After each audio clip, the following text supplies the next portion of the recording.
കലയുടെ കൗമാരപ്പൂരം കൊല്ലത്ത് കൊട്ടിക്കയറുമ്പോൾ കലോത്സവ വേദിയിൽ താരമാവാൻ വേണ്ടി പോകുന്ന ഒരു കലാ ഉപഹാരം തയ്യാറാക്കുന്ന തിരക്കിലാണ് കലാകാരനായ ഉണ്ണീക്കാനായി. കലോത്സവ വേദിയിലേക്കുള്ള ഉപഹാരമാണ്. അതെ, കലോത്സവ വേദിയിലേക്കുള്ള ഉപഹാരമാണ്.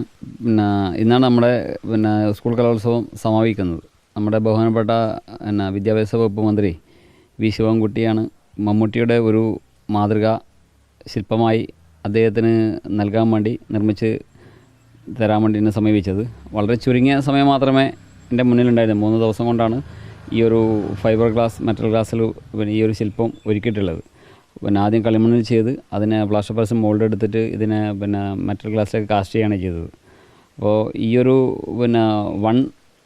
എന്നൊരു രൂപത്തിന് മുന്നിൽ മമ്മൂട്ടിയെ നിർത്തിക്കൊണ്ട് ചെയ്യാനുള്ളൊരു കാരണം എന്ന് വെച്ചാൽ, നമുക്കറിയാം ഇപ്പം കലോത്സവ വേദികളിൽ കുട്ടികളും രക്ഷിതാക്കളൊക്കെ ഈ സമ്മാനങ്ങൾ വാങ്ങുന്നതിനും 1ാം സ്ഥാനങ്ങൾ നേടുന്നതിനും വേണ്ടി കാണിക്കുന്ന ഒരു വ്യഗ്രത, അത് നമുക്ക് പുതിയ തലമുറക്ക് ഗുണം ചെയ്യില്ല.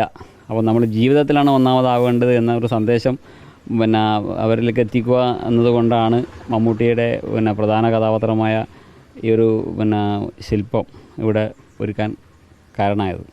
കഴിഞ്ഞ മാസം നവകേരള സദസ്സിൻ്റെ സമാപന സമ്മേളനത്തിൽ വട്ടിയൂർക്കാവ് മണ്ഡലത്തിന് വേണ്ടി ഇതുപോലെ ഒരു കേരളത്തിൻ്റെ മാപ്പിനകത്ത് കൂടി നമ്മുടെ മുഖ്യമന്ത്രിയും 20 മന്ത്രിമാരും നടന്നു പോകുന്നൊരു ചെറിയ മിനിയേച്ചർ ശില്പം ഇതുപോലെ ഗ്ലാസ് മെറ്റിൽ നിർമ്മിച്ച് ചെയ്തിരുന്നു.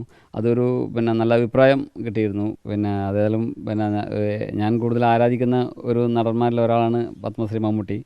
അദ്ദേഹത്തിന് ഇതുപോലത്തെ ഒരു ഉപഹാരം നിർമ്മിക്കാൻ കിട്ടിയ അവസരം, അത് സമയത്തിനെ അതിജീവിച്ചും അത് ചെയ്യാൻ ശ്രമിച്ചിട്ടുണ്ട്.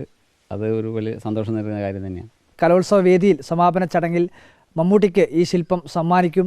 കലോത്സവത്തിൻ്റെ ഭാഗമായി പങ്കെടുക്കുന്ന കുട്ടികൾക്കെല്ലാം ഒരു സന്ദേശം കൂടി ഈ ശില്പത്തിൽ ഉൾക്കൊണ്ടിരിക്കുന്നു എന്നതാണ് ഇതിൻ്റെ മറ്റൊരു വലിയ പ്രത്യേകതയായി എനിക്ക് തോന്നിയത്. കാരണം ഒന്നാമതാവേണ്ടത് ജീവിതത്തിലാണ്. അതിനോടൊപ്പം തന്നെ ഒന്നാമതാവേണ്ടത് മത്സരബുദ്ധിയല്ല, മറിച്ച് കലയാണ്.